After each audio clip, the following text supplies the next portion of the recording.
Focus on the savvy side of 9 to 5 with the Focus Group. Try, really try. Listen, laugh, and learn with Tim and John. I never try anything. I just do it. Welcome back to the Focus Group. John Nash with my good friend and co-host Tim Bennett. We're here in Herndon, Virginia at the Volkswagen corporate headquarters, a true car company, as I always say, because the entire first floor, which you're not seeing all of, is in fact a showroom, and we're sitting in front of some of their great cars. In fact, there's a Jetta just off camera. Anyway, but on camera and most certainly in front of me, and she got the memo today, and the memo was blue. Blue Volkswagen. Blue Was it apparently Volkswagen is blue the color of the day. Yeah, kind of. Is one of our, I believe, most frequent guests. Yeah, at least in the top three. At least in the top three, We'll have yeah. to double check. And I'm, of course, referring to the woman next to me, Machelle Williams, Senior Director, Diversity and Corporate Social Responsibility, Volkswagen Group of America. Machelle, welcome back. Thank you for having me. Now, last time you saw Machelle was in Philadelphia. Mm-hmm. We were sitting in front of the Hero Color Tiguan, which was a red car. That's right. And you were the rose between two thorns. So not much has changed in a year. It's nice to know when you travel around Earth, like the sun once, nothing changes, Nothing right? changes. But actually everything changes. And Machelle oversees the diversity initiatives at VW. And I have to say that with the rapid change of everything, there are words we can no longer say, there are jokes we can no longer laugh at. I'm just generalizing this. No, it's true. Pronouns you can't use. Okay, pronouns Yes. you can't use. And that's in the span of 8 or 9 months. Mm-hmm. What is the challenge of a corporation staying in front of this? Or do you even try to stay in front, or are you just kind of always running to catch up?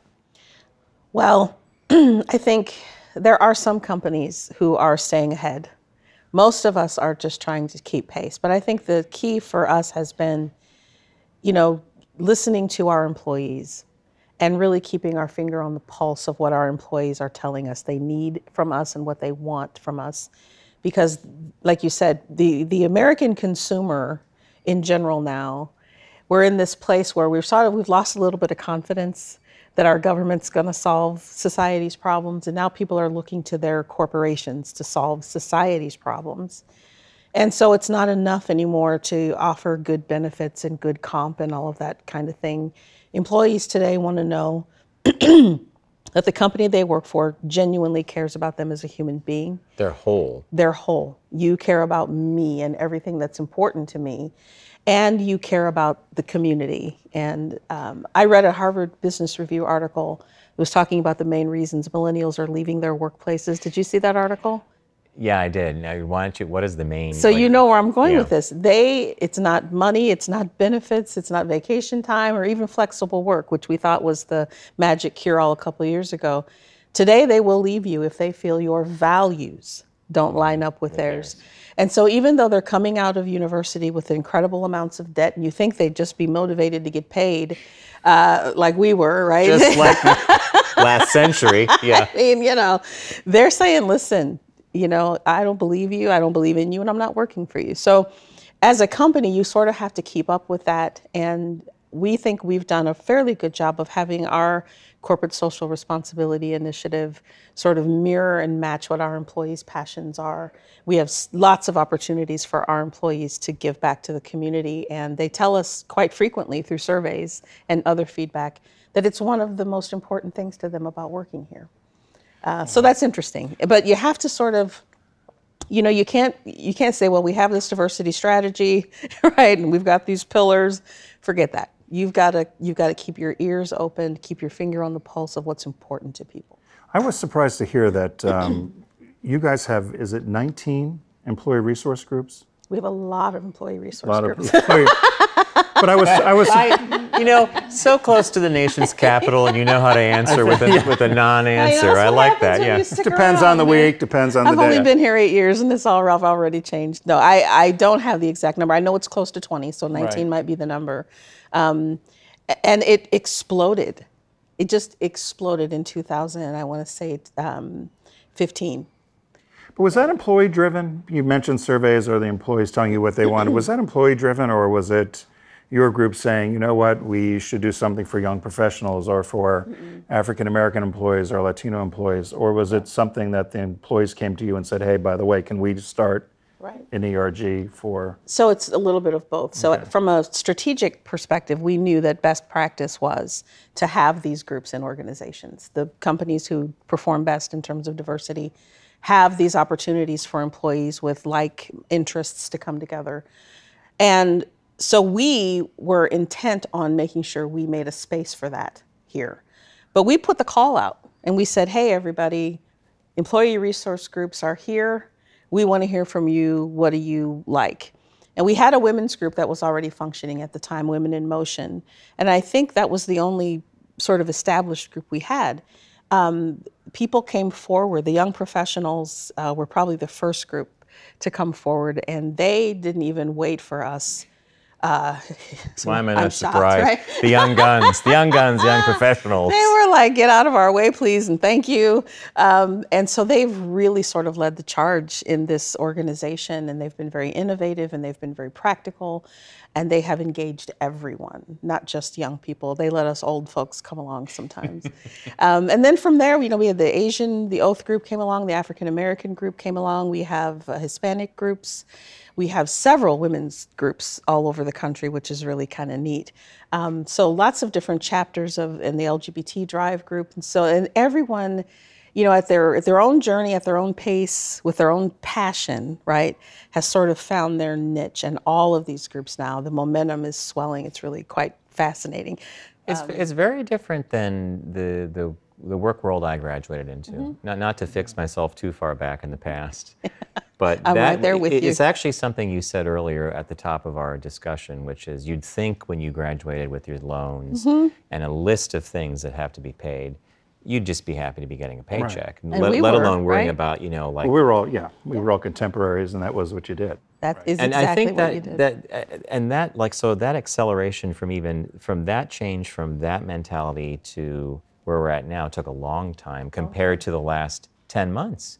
Or even 2 years. Because last year when we talked to you, I think I asked you a question about, does it ever get old, or and you said no. Diversity, the word itself, is literally changing on a daily basis, practically. And even employee resource groups. So I think a couple of years ago, there was this thought that we wouldn't need them anymore, right? Yeah.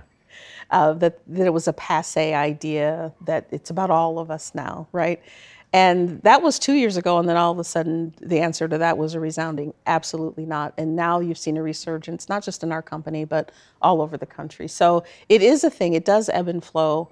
But I think the companies that are going to be okay are the ones that are flexible enough to really just sort of listen to the needs of their workforce. I think that's very important. Is there a challenge with so if they're employee resource groups, they obviously meet during the day. And you, like most companies in America, are probably short on resources in terms of people. Everybody's trying to be leaner and work more efficiently. How do you convince the leadership within the organization that it's important for you to allow employees to participate in an employee resource group or outside community activities? Is that a challenge, or is it culturally understood here? I think it was a challenge in the beginning because the unknown is always scary, right? And for some reason, maybe it's because people are I don't know what it is, but people always think that the wheels are going to come flying off and people are just going to run wild and crazy. Like when we started flexible work arrangements, people were like, well, there's never going to be anybody here. No one's here. And, Tumbleweed and blows yeah, through and the so office, it was right? kind of the same thing. Well, if we have all these people taking away from their jobs, well, first of all, number one, there's a lot of discretionary effort that happens. A lot of the activities and planning and the execution of that happens after hours. So people are that committed to it that they do spend discretionary time. But we've had some impact at a business level with our groups. Businesses have used them as focus groups. They've used them to get insight into the marketplace. We have seen, at a time when our company, when the morale was kind of low and we were taking some hits, we saw employee resource groups serve as that boon to morale and engagement. And so when leaders started to see the benefit that the groups were bringing to the organization, then they were willing to step up and say, not only is this okay, but I want to sponsor one of those groups. I want to lead one of those groups. Interestingly, you brought up the word, so you put business in there. There are companies that do not use the word ERG. they use BRG, and they refer to them as business resource groups. And the notion is that they're going to let your group exist if you can somehow motivate the bottom line or Make a business case. Make a business case for why. And that was never part of your thought process, right? No, because I think the business group trend that happened came as a result of groups needing to rebrand themselves. Because in some of the companies like Ford or Pepsi or those legacy Coca-Cola companies where these groups had been existing since the 80s, they really were social clubs. Right. And people were getting together and they were having happy hours. We're gonna have massages. We're gonna and so Pepperidge Farm. Need Lobby B for a massage. Cookies and That's exactly right. And so there was this notion that it wasn't serious, that it wasn't about business. I don't know if it's just the nature of our industry or we're a German company.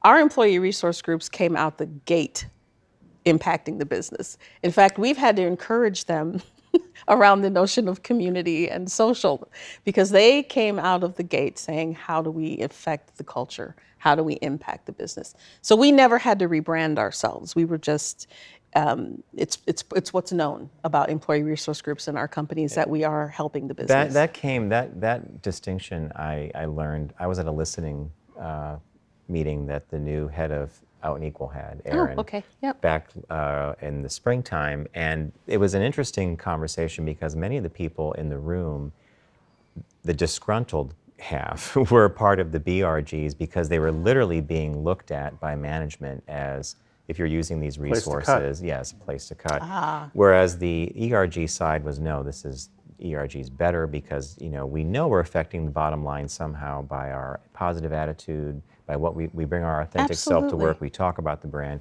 So again, I guess it's just such a fascinating thing. These are things I don't even remember having employee resource groups when I was out of college. No. Well, the word diversity wasn't used, or the word inclusion. And I was going to ask, both you and John brought it up from your conversation last year. We had an author on. She's also a well-known niche marketing expert, Kelly McDonald. And she talked about the companies using the words, and I know it's in your title, diversity and inclusion. And she had said she really felt, and I'm curious as to your opinion, that diversity has often been used as a scold, sometimes out of HR, and it really was about race and ethnicity versus inclusion, which might say, you know what, we can all look the same, but maybe I have a different religion, or maybe I have kids and you don't. And it goes beyond just simply what does somebody look like, what you can see. What are the commonalities? Right. Are you finding that's a trend, or how do you feel about the word diversity versus inclusion or something else? Well, again, I don't like to get cute with my words. I believe in calling what it is. It is what it is. And I actually had someone approach me. They were looking for a chief happiness officer, and I said, "Please stop. Just stop with that." So here's the thing. Why do I see a cannon? Why do I see a helium cylinder on a balloon and a red nose? The happiness guy. Hi, are you happy? Well, you've been around a while, though. I've been around. Volkswagen's had some crazy titles back in the day. We have. Yeah. We have. I forget what the head of marketing used to be. It was like brand innovator or something. Yeah, was because like, these trends come and go, right? But the evolution of diversity it started out being about righting the wrong. It started about complying with laws. Right. The Civil Rights Act, the Disabilities Act, all those, legal things. And then it became, well, hey, this is really the right thing to do. People were feeling in their heart that they wanted to make it right. And then somewhere along, around 2000 or so, people figured out, oh, wait a minute. African Americans, Asians, and Hispanics have $1 trillion worth of spending power. Hey, there's some money to be made. Ding, ding, ding, cha-ching, cha-ching, cha-ching. Then all of a sudden it became, well, what's your business case for diversity, right? So then it became about marketing and all of that. And I think what's happening now is we're evolving yet again to this idea that it isn't about singling out people's differences. What it is about acknowledging people's uniqueness and then embracing how each of us is unique and how we can all come together and contribute. And that's where inclusion came. So the idea was, just because everybody's invited to the dance doesn't mean everybody dances, right? There's all those things. So inclusion then became the word. But here's the thing, you can't have one without the other. You can't be inclusive if everybody in the room is the same. right? Yeah. And if everybody's not there, then who are you including? So to me, they're one and the same. And I don't generally like to get cute with my words. So it's more of a stew than it's more of a stew than a melting pot, right? Sure. Because Or if a you look at a quilt stew, you or- see, or a quilt, right? Yeah. Just can't. Come I on, can't with that come stuff. on. I'm sorry. So Back to my practical nature. I So just, can, you like, know. wow. But at the end of the day, here's what we're doing. We're trying to open people's eyes to the value of human beings, and that each one of us is different, but that we all contribute. And so, what a progressive organization does is it looks at the talent that's available to it and it says, how do I get the best out of this talent?